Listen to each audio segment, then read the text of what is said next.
اشرف stories کے دوستو السلام علیکم ورحمۃ اللہ۔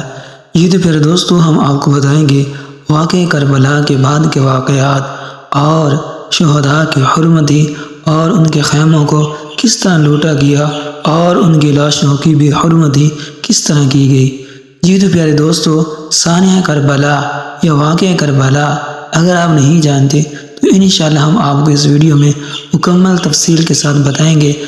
آپ حضرات سے گزارش ہے اگر آپ ہمارے چینل پر نئے ہیں تو پلیز ہمارے چینل کو سبسکرائب کر دیں اور بیل آئیکن کو بھی پریس کر دیں تاکہ ہر نئی آنے والی ویڈیو آپ کو بروقت مل سکے۔ یہ تو پیارے دوستو کربلا کی جنگ 10 محرم 61 ہجری بمطابق 9 یا 10 اکتوبر 680 عیسوی کو موجودہ عراق کے کربلا کے مقام پر پیش آئی۔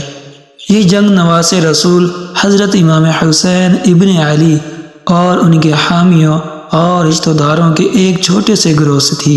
حسین بن علی کے ساتھ 72 ساتھی تھے، کچھ غلام، 22 اہل بیت کے جوان اور خاندان نبوی کے کچھ خواتین اور بچے شامل تھے، اور اموی ظالم حکمران یزید اول کی ایک بڑی فوج کے مابین ہوئی جس کو حسین نے تسلیم کرنے سے انکار کر دیا تھا، جس میں اموی خلیفہ یزید اول کی فوج نے پیغمبر اسلام محمد صلی اللہ علیہ وآلہ وسلم کے نواسے حسین بن علی رضی اللہ تعالی عنہ اور ان کے رفقاء کو لڑائی میں شہید کیا۔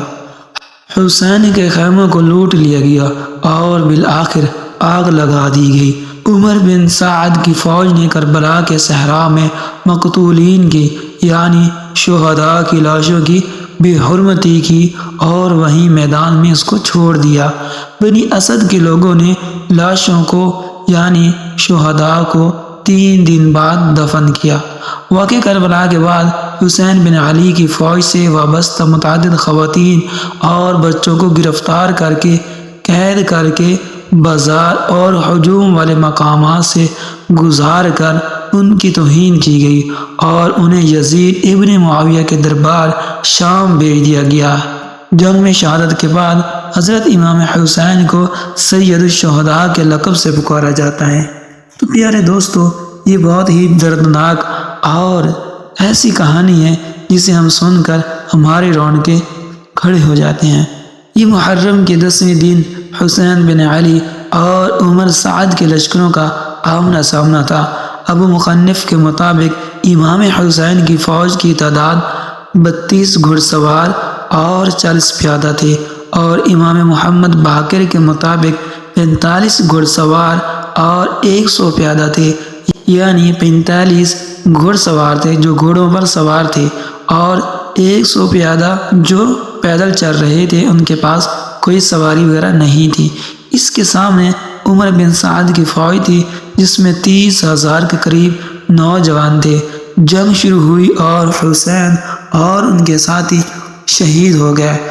حسین کی شہادت کے بعد عمر بن سعد کی فوج نے حسین کی فوج کے 72 ارکان کے سروں کو اور بعض روایات میں 70 ارکان کے سروں کو نیزوں پر بلند کیا اور اجسام پر گھوڑے دوڑا دیے۔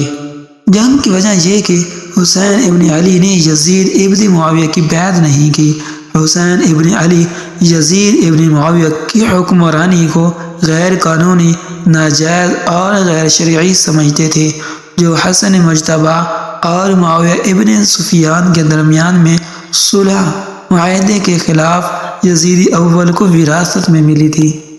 کربلا کی لڑائی کو واقعہ طف کہا جاتا ہے۔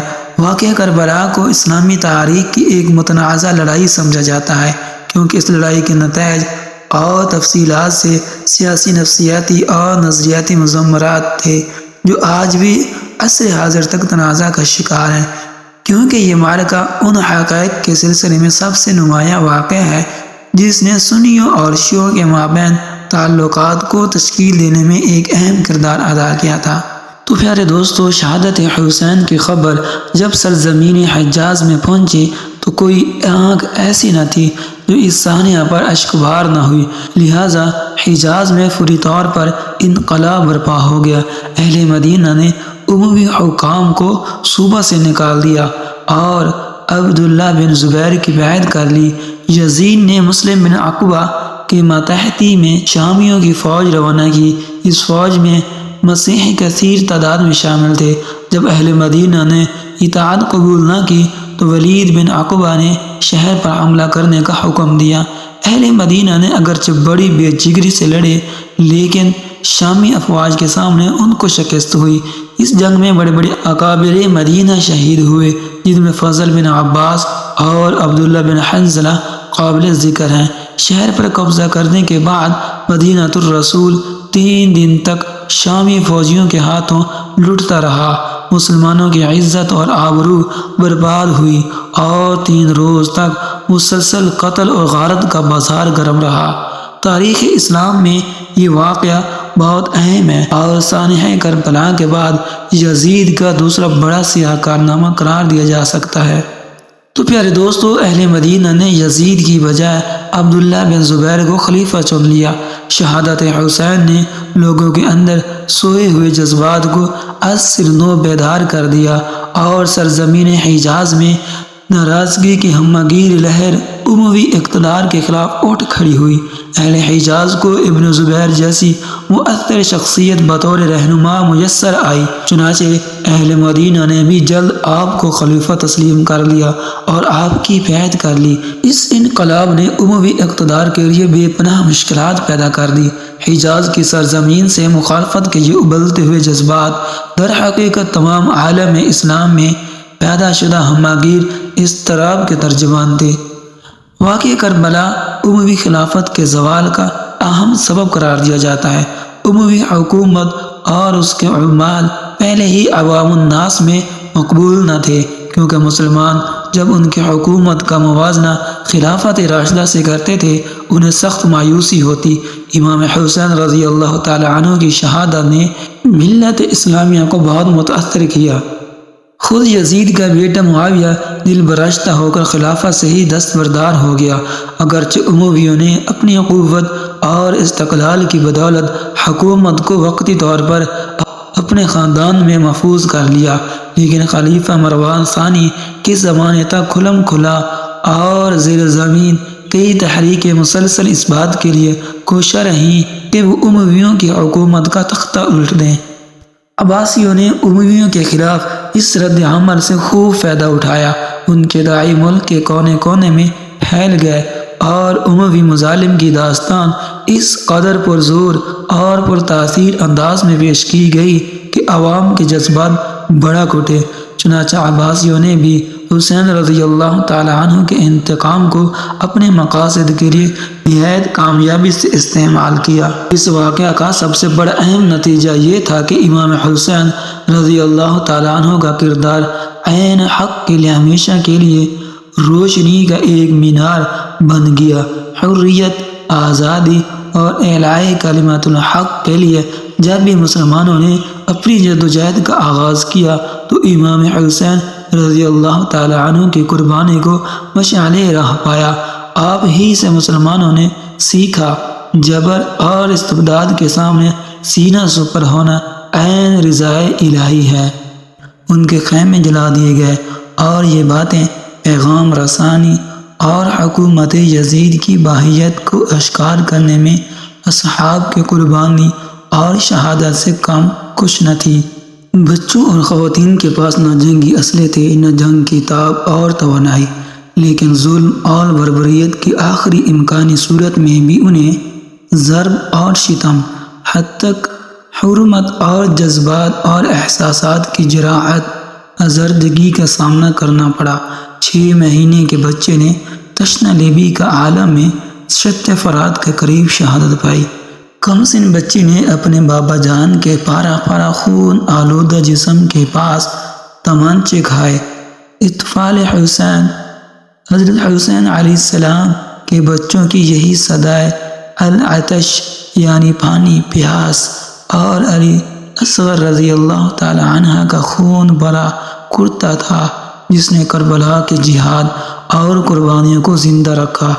امام سجاد علیہ السلام نے جب بنی امیہ کے نظام حکومت کو رسوا کرنا چاہا تو فرمایا، میرے بابے کا مسئلہ کیا گیا یعنی ان کے جسم کے ٹکڑے ٹکڑے کر کے انہیں شہید کیا گیا۔ اس طرح کفس کے اندر کسی پرندے کے بال اور پار کو نوچ لیا جائے، وہ تڑپ تڑپ کر دم توڑ دے۔ اس موقع پر اگر امام سجاد علیہ السلام یہ فرماتے کہ میرے بابا کو شہید کر دیا گیا، تو شام والوں کی نگاہ میں جو اہل بیت کی زیادہ معرفت نہیں رکھتے تھے، زیادہ اہمیت کی حامل نہ ہوتی۔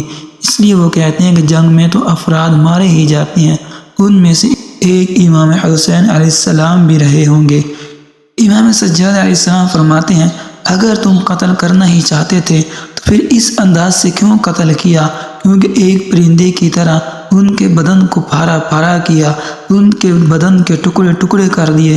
کیوں دریا کے قریب انہیں پیاسا قتل کیا؟ انہیں دفن کیوں نہیں کیا؟ ان کے خیموں پہ حملہ کیوں کیا؟ کیوں ان کے بچوں کو شہید کیا؟ یہ کلمات تمام افراد کے نزدیک اس قدر ناقابل تردید تھے کہ شام میں ایک طوفان برپا کر دیا اور اموی نظام حکومت کے خلاف فکری اور ثقافتی ہلچل مچا دی۔ تو پیارے دوستو، واقعہ کربلا کو بے نظیر اور لاسانی بنانے میں خواتین کربلا کے بے مثل ایثار سے، قربانیوں سے انکار نہیں کیا جا سکتا۔ حقیقت تو یہ ہے کہ معرکہ میں اگر خواتین نہ ہوتی تو مقصد قربانی سید الشہداء امام حسین رضی اللہ تعالی عنہ ادھورا ہی رہ جاتا۔ یہی سبب ہے کہ نواز رسول امام حسین رضی اللہ تعالی عنہ اپنے ہم اسلامی معاشرے کی آئیڈیل خواتین کو میدان کربلا میں لائے تھے۔ کربلا کی شیر دل خواتین نے شدت مصائب میں گر کر بھی اپنے کردار اور عمل سے ثابت کر دکھایا کہ آزادی اور ضمیر انسانی کے سرخیل امام حسین رضی اللہ تعالی عنہ کربلا میں خواتین کو بے مقصد نہیں لائے تھے۔ فاتح کوفہ اور شام خاتون کربلا جناب زینب کے بے مثل کردار اور قربانیوں سے تاریخ کربلا کا ہر ورق منور نظر آتا ہے۔ آپ نے اپنے جگر پاروں عون بن محمد کو نانا کے دین پر یہ کہہ کر قربان کر دیا کہ اگر تم نے نصرت ایمان میں اپنی قربانیاں پیش نہ کی تو تمہیں دور نہیں بخشوں گی۔ حق اور فرض شناسی کی راہ میں دنیا کی ماؤں کے لیے یہ جذبہ مثال اور ایک نمونہ ہے۔ اسی طرح امام حسین کی شریک حیات جناب ام لیلہ اور جناب ام رباب کے بے مثل کردار آزادی ضمیر کے متوالوں کو آج بھی متاثر کیے بغیر نہیں رہ سکتی۔ زوج حضرت عباس رضی اللہ تعالی عنہ جنہوں نے اپنے بچوں اور اپنے سہاگ کو راہ خدا میں قربان کر دیا، فراموش کر دینے کے قابل ہے کہ زوجہ حضرت قاسم بن حسن رضی اللہ تعالی عنہ کا کردار کیا بھولنے کے قابل ہے، جنہیں حالات کی ستم ظریفی نے ایک ہی شب میں بیوگی کی چادر اوڑھنے پر مجبور کر دیا۔ کربلا کی خواتین کے بے مثل کرداروں کے درمیان کم سن بچی سکینہ کا کردار بھی اہل دل کے قلوب کو گرمائے بغیر نہیں رہتا۔ سکینہ جو امام حسین رضی اللہ تعالی عنہ مظلوم کی سب سے کم سن بیٹی تھی، واقع کربلا سے لے کر اسیر زندگان شام تک مصائب کے پہاڑ برداشت کرتی رہیں، لیکن کوئی تاریخ یہ نہیں بتاتے کہ اس کم سن بچی نے مصائب اور پیاس کی شدت سے تنگ آ کر یہ سوال کیا ہو کہ بابا یزید کی بیعت کیوں نہیں کر لیتے۔ دنیا کی کوئی تاریخ یہ بھی نہیں بتاتی کہ کسی ماں نے اپنے شیر خوار بچے کو میدان جنگ کے لیے رخصت نہ کیا ہو۔ کربلا کی جنگ میں ایسا بھی نہیں ہوا کہ ام رباب نے اپنے 6 مہینے کے معصوم علی اصغر کا نذرانہ پیش نہ کیا ہو۔ کربلا جہاں قدم قدم پر خواتین کربلا امتحان کی صبر آزما منزلوں سے گزر رہی تھی، وہاں اہل حرم کے لیے وہ منزل بھی کتنی ہی پرہول ہوگی جب سلطان کربلا خود رخصت آخر کے لیے خیمہ اہل حرم تشریف لائے تھے۔ کربلا کی باعظم خواتین نے کربلا کے بعد آنے والے روح فرسا مصائب کو برداشت کرنا گوارا کیا۔ انہوں نے اسیری زندان شام اور کوفہ کے بازاروں میں تشہیر ہونا تو گوارا کیا، لیکن انہیں یہ منظور نہ تھا کہ محمد صلی اللہ علیہ وآلہ وسلم کے دین کے اصولوں کا سودا کسی ظالم اور فاسق کے ہاتھوں ہو جائے۔ میدان کربلا میں یزیدی ظلم کے خلاف نہ صرف خاندان رسالت کے اہل حرم نے قربانیاں پیش کیں، بلکہ اس گھرانے کی کنیزوں اور حسینی انصاری خواتین نے بھی اپنے ایثار اور قربانی کے جوہر دکھائے۔ زوج حبیب ابن مظاہر کا کردار بھی حق کے متلاشیوں کے لیے لائق تقلید ہے، جنہوں نے اپنے شوہر حبیب ابن مظاہر کو نصرت حسین مظلوم پر قربان ہونے کے لیے آمادہ کر لیا۔ اسی طرح وہاب قلبی کی والدہ گرامی کا کردار کتنا متاثر کن ہے، جنہوں نے اپنے بیٹے وہاب، جن کی شادی کو ابھی زیادہ وقت نہیں گزرا تھا، روز عاشوراء نصرت امام حسین پر قربان کر دیا۔ یہاں تک کہ جب وہ اپنے بیٹے کی لاش پر پہنچی تو شمر نے وہاب قلبی کا سر ماں کی جانب پھینک دیا۔ ماں نے اپنے بیٹے کا سر اٹھایا، اس کے بوسے لیے اور دوبارہ بیٹے کے سر کو فوج کی طرف پھینک دیا اور شکر خدا بجا لائیں کہ تو نے میری قربانی کو قبول کر لیا۔ دنیا کی تاریخ کربلا ایسی ماؤں کے کردار پیش کرنے سے قاصر نظر آتی ہے۔ کربلا کی خواتین نے اپنے کردار اور عمل کے ذریعے دنیا کی خواتین کو ظلم اور ظالم کے خلاف آواز اٹھانے کا حوصلہ بخشا۔ خاتون کربلا جناب زینب نے یزید کے بڑے دربار میں ظالم کے روبرو ظلم کے خلاف آواز اٹھا کر دنیا کے مظلوموں کو بتا دیا کہ زمانے کے یزید نما دہشت گردوں کے چہروں سے ظلم کی نقاب کس طرح اٹھائی جاتی ہے۔ دنیا کی ستم زدہ اور مظلوم خواتین کے لیے کربلا کے کردار ساز اور مثالی خواتین آج بھی مشعل راہ ہے۔ اس تاریخ کے دوسرے مرحلے کی ذمہ داری خواتین اور بچوں پر مشتمل کاروان اسرا نے سنبھالی، اور اس تاریخ کی پرچمداری حضرت زینب کے ہاتھوں میں تھی۔ جناب زینب نے واقعہ کربلا میں اپنی بے مثال شرکت کے ذریعے تاریخ بشریت میں حق کی سربلندی کے لڑے جانے والے سب سے عظیم جنگ اور جہاد اور سرفروشی کے سب سے بڑے معرکہ کربلا کے انقلاب کو رہتی دنیا تک جاوداں بنا دیا۔ تو پیارے دوستو، مزید آگے بڑھنے سے پہلے ہم آپ کو بتائیں، مدینہ کے لوگوں نے یزید کو خلافت سے خلا کر کے اس پر لعنت اور شب و ستم کیا۔ یزید کو جب اس واقعہ کی خبر ملی تو اس نے ایک عظیم لشکر تیار کیا اور اس کو مسلم بن عقبہ جیسے خونریز کی کمانڈری میں مدینہ کی طرف روانہ کر دیا۔ اس خونخوار کمانڈر نے مدینہ کا محاصرہ کرنے کے بعد ان کے قیام کو ختم کر دیا اور مدینہ کے لوگوں کا خون بہانا شروع کیا اور اس شہر میں بہت زیادہ لوگوں کو قتل کر دیا۔ ابن اسیر لکھتا ہے، مسلم بن عقبہ نے مدینہ کو 3 دن تک اپنے لشکر والوں کے لیے مباح قرار دیا کہ جس طرح چاہو وہاں پر عمل کرو۔ انہوں نے بہت زیادہ لوگوں کو قتل عام کیا اور ان کے اموال کو، مال و دولت کو لوٹ لیا۔ اسی طرح شام کا ایک سپاہی ایک عورت کے گھر میں داخل ہوا۔ اس عورت کا ایک شیر خوار بچہ تھا۔ سپاہی نے اس سے مال اور دولت کے بارے میں سوال کیا۔ اس عورت نے کہا کہ میرے پاس جو کچھ مال اور دولت تھا وہ تمہارے سپاہی لوٹ کر پہلے لے جا چکے ہیں۔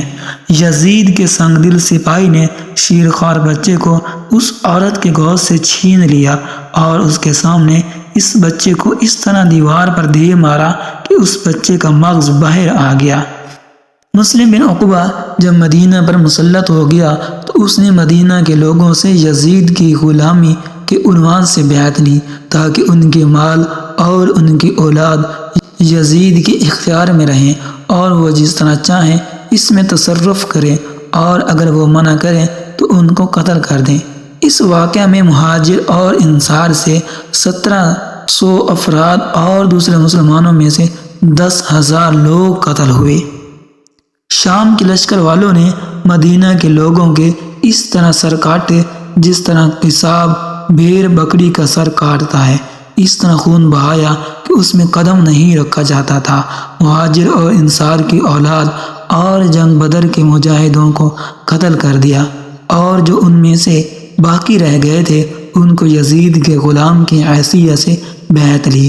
مؤرخین لکھتے ہیں کہ مسلم بن عقبہ نے اس قدر بے گناہ لوگوں کا خون بہایا کہ وہ بہت زیادہ خون بہانے والے کے نام سے مشہور ہو گیا، یعنی مسرف۔ اس واقعہ میں عورتوں کی بھی بے حرمتی ہوئی اور ان کے ساتھ زنا تک کیا گیا۔ یقوت حمودی نے لکھا ہے کہ اس واقعے میں مسلم بن عقبہ نے عورتوں کو بھی اپنے فوجیوں کے لیے مباح قرار دیا، یعنی عورتوں کو اپنے فوجیوں کے لیے ہر کام کے لیے جائز قرار دیا اور اپنے فوجیوں کو اجازت دی کہ جس طرح چاہو استعمال کرو۔ خدا کی قسم اس واقعے سے کسی کو بھی نجات نہیں ملی۔ اس واقعے میں بہت زیادہ اصحاب اور دوسرے مسلمان قتل کر دیے گئے، مدینہ کو غارت کر دیا گیا اور 1000 لڑکیوں کے ساتھ زنا کیا گیا۔ یزید کے لشکر مدینہ کو غارت کرنے کے بعد عبداللہ بن زبیر سے جنگ کرنے کے لیے مکہ کی طرف چلا۔ مسلم بن عقبہ راستے میں ہلاک ہو گیا۔ اس نے مرتے وقت یزید کی سفارش کی ایما پر حسین بن نمیر کو لشکر کا کمانڈر بنا دیا۔ شام کے لشکر نے مکہ کا محاصرہ کر لیا اور ابن زبیر نے مسجد الحرام میں پناہ لے لی اور اس پر بھی حملہ کیا گیا۔ انہوں نے منجنیق سے حرم خدا پر آگ برسائی، جس کے نتیجے میں خانہ کعبہ کے پردہ اور چھت میں آگ لگ گئی۔ مؤرخین لکھتے ہیں کہ مکہ کا محاصرہ اور عبداللہ بن زبیر اور اس کے ساتھیوں سے جنگ جاری تھی کہ یزید کے مرنے کی خبر شامیوں تک پہنچ گئی، جس سے وہ متفرق ہو کر شام واپس چلے گئے۔ جی ہاں، یزید نے اپنی کم مدت خلافت میں ہر سال کے شروع میں ایک بڑا ظلم انجام دیا اور مسلمانوں کی جان اور مال اور ناموس پر حملہ کیا، اور ان سے سب سے بڑا ظلم یہ ہے کہ 61 ہجری میں عاشور کے دن امام حسین اور ان کے اصحاب کو شہید کیا۔ جی تو پیارے دوستو، امید ہے کہ آپ کو ہماری یہ ویڈیو اور یہ معلومات جو کہ حضرت حسین رضی اللہ تعالیٰ عنہ اور ان کے ماننے والے اور ان کی حکومت کو تسلیم کرنے والے اور ان کی بیعت کرنے والوں کی یہ داستان اور ان پر مظالم اور جبر اور ان کے ساتھ ظلم و زیادتی کی یہ داستان سن کر معلومات میں اضافہ ہوا ہوگا۔ مزید اس طرح کی معلوماتی ویڈیو اور اسلامی تاریخی واقعات کو دیکھنے کے لیے ہماری اس ویڈیو کو لائک کر دیں اور ہمارے چینل کو سبسکرائب کر دیں اور بیل آئیکن کو بھی پریس کر دیں تاکہ ہر نئی آنے والی ویڈیو آپ کو بروقت مل سکے۔